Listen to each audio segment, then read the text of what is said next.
Hello everyone! In this video, I'll show you how to use your Afterpay in store. First, make sure you have the Afterpay app installed and your Afterpay card set up.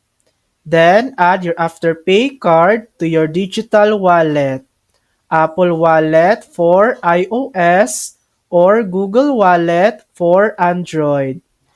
Just open the Afterpay app, tap your card, select Add to Wallet, and follow the prompts. When you're at checkout, open your digital wallet and select your Afterpay card. Follow the prompts on the card reader to complete your payment. Make sure you have at least 25% of the purchase price available for the transaction to be approved. To avoid extra charges, pay your balance on time using the Afterpay app.